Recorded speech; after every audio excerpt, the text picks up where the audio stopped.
Hey everybody. Uh, I did my little welding video earlier today, and now tonight I'm gonna talk to you about uh, framing nailers. Now, I've done a bunch of research. I've been looking around and trying to decide, okay, what exactly do I want? What kind of uh, framing nailer do I want? And I've been breaking it down and whittling them down to what I'm looking at and looking for. What my usage is, where I'm going to use it, how I'm going to use it, and also broke it down into cost. Cost. What do I get for my money? Uh, to start off, I was looking at pneumatics. I was like, okay, I've got an air compressor. I've got all that. I even have a generator if I want to if I want to run the thing out in the middle of nowhere. I can. I have I have the technology. I have the ability to do that. I mean, it's not that hard to run my generator. It's you you push the button, twist the knob, pull the cord, and you're good to go. But I was looking. The air compressor I have, it's good for airing up, tires. It's good for uh, small pneumatic tools like my air ratchets and my impact. My basic stuff. But I was looking at all the pneumatic nail guns they have. Now, not all nail guns are the same. You have roofing nailers, you've got brad nailers, you've got finishing nailers, you've got pneumatic staplers, you've got framing nailers. So I was looking at framing nailers, just that subsection. Uh, they suggest a specific CFM or cubic feet per minute or meter or whatever. For pressure, they suggest X amount gets you so much usage. Well, when you actually break it down, you open up you know all these companies like DeWalt or uh, Milwaukee. You look at their pneumatics, even the off-brand ones. Two of the ones that they carry at our Harbor Freight, and the off brands that they keep at Home Depot and Lowe's, all of them say the same thing. Uh, you have to have so much CFM, and they suggest that you use so much or such a size of compressor. Well, when you look into this stuff, you're talking, you know, 350, $450. Okay, that's just your air compressor. Okay, now you add that to your hose. You gotta have hose for how far you're gonna go. I mean, if you're gonna go up on a roof, you're gonna need like 200 feet. Uh you need the actual machine itself, the gun itself. That's pushing, on the low end, $100. On the high end, you're looking at another $350, maybe more. So you add all that together, and I mean, you're almost at a grand. You're almost at a grand, and then I mean, if you're out in the middle of nowhere and you have to set up, some kind of shed for somebody that's off grid, okay, now you got to have a generator for it too. I mean, sure, you can rent one, but I mean, at the prices these days, renting one is just a third of the price of actually buying one. The little one that I have in my other video, I mean, I got that one when it was on one of those lightning deals, so that cost me, I think it was like $200 because it was a lightning deal and it was 40% off.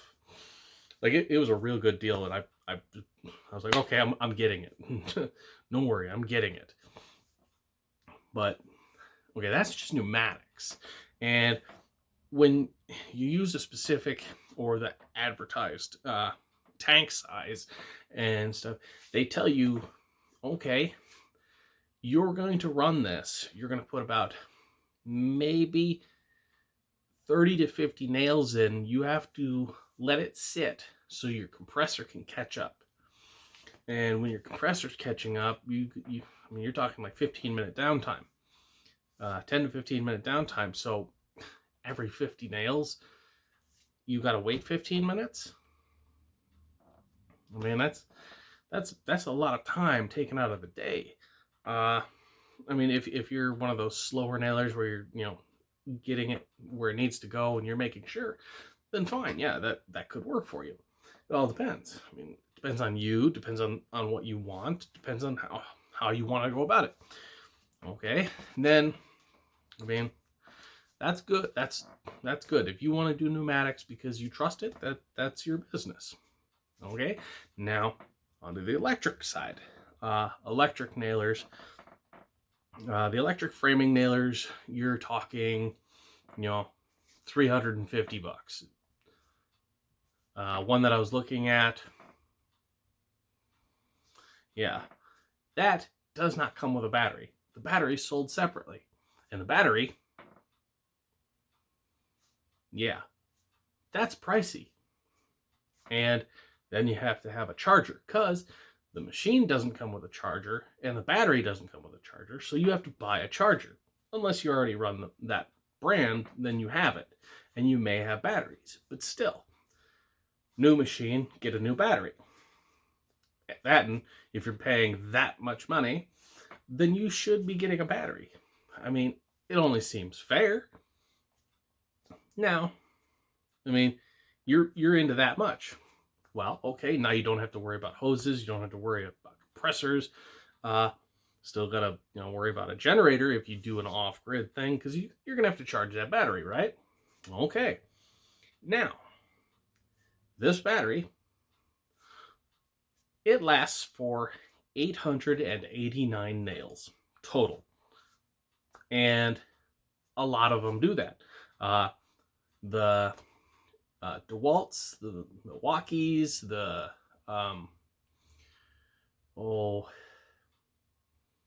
it's the green one. I can't place their name. It starts with a G, but the top 5 brands that have straight electric framing nailers, you're talking, nearly $500 for the machine and battery combined. Now, all of them say that they get between 500 and 900 nails per charge with big honking batteries. That's pretty pricey, especially if you're not getting that many nails out. I mean, you're doing half a day's work sometimes, and you gotta swap batteries. I mean, to me, that's pushing it. I mean, it's great.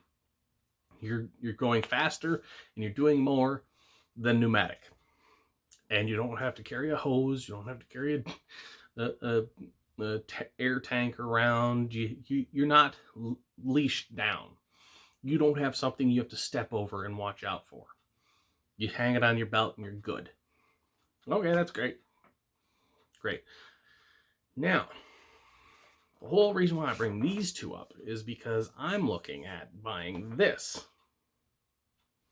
Now, this one, the Paslode, it is both battery and fuel run. By fuel, I mean it's basically a butane fuel cell that goes inside it. And the battery, the only thing it does is ignite that gas to fire a piston to hammer that nail home. That's all that battery does, is ignite a spark that sends a nail home. It's not a battery that powers this huge thing to slam the thing. No, it just makes an arc. The battery is only $80, 90 depending on where you, 80, 90 bucks depending on where you go. But you're talking that battery, they say you can get right around 1,000 to 1,200 nails per charge. But also, or 9,000 nails per charge for the battery, which is just about as big as a Roku remote. Uh, and then 1,000 to 1,200 per fuel cartridge, which the fuel cartridge only costs $10 to $12. So it's lighter. I mean, comparing the weights of it, the pneumatic is 7.9 on the lightest, and then the DeWalt was lightest at 7.8 pounds for the battery powered, and then the Pazload is 7.2 pounds. I mean, that's pretty freaking light. Now you're talking one fuel canister, 1,000 to 1,200, so you're already up there. It's cheaper. The actual machine itself is cheaper. It comes with a battery. It comes with a charger. It comes with all you need to really start, except for a fuel canister and nails. And the fuel canister and nails, for a full, you get one canister and a whole pack of nails that one canister can send for $40. That's pretty cheap.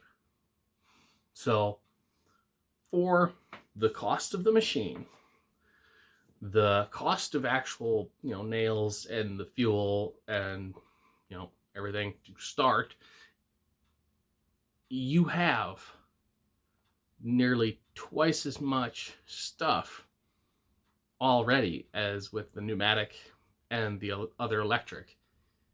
Plus, you already have the nails. I mean, you're set.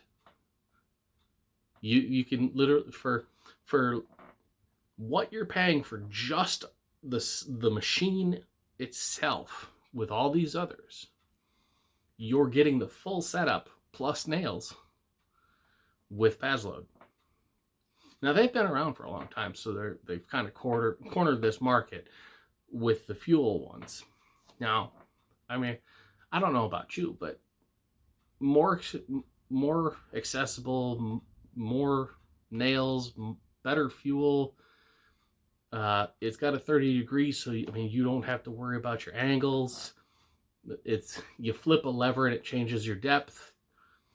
It has you can fire it at any angle at any time, and it operates between below freezing to like 120 degrees.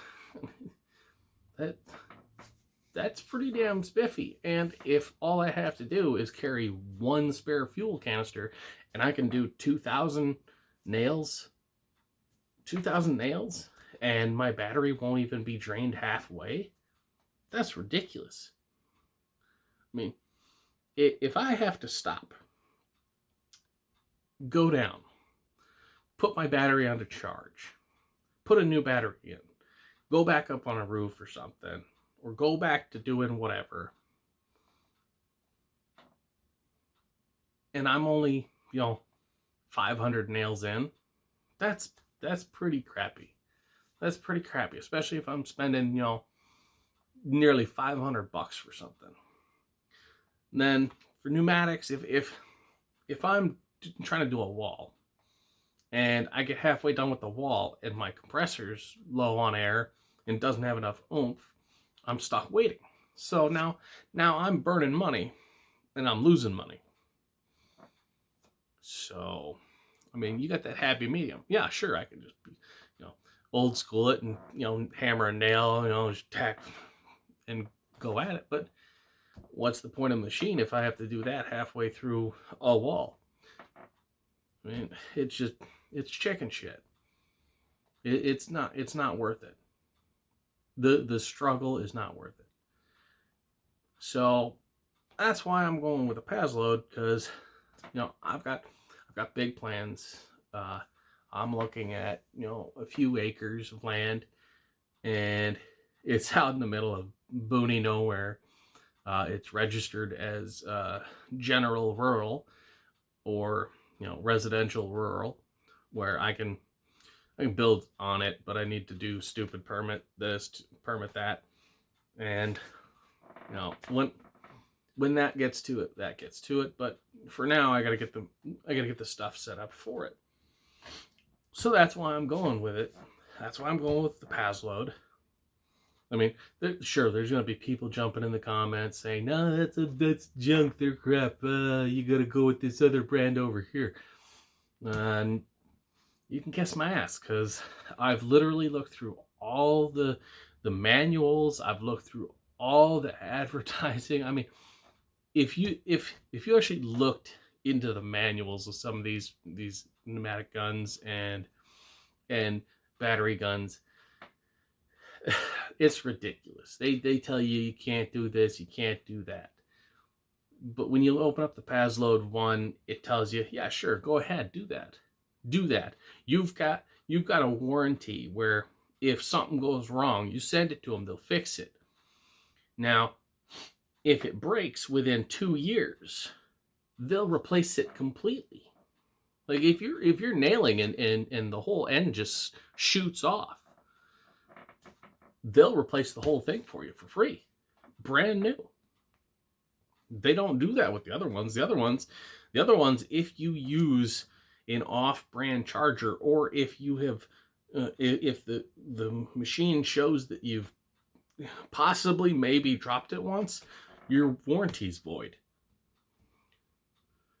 It's like, okay, I was using a battery that I had dropped off the roof in the machine, and the machine broke. Okay, well, the battery shows that you dropped it once.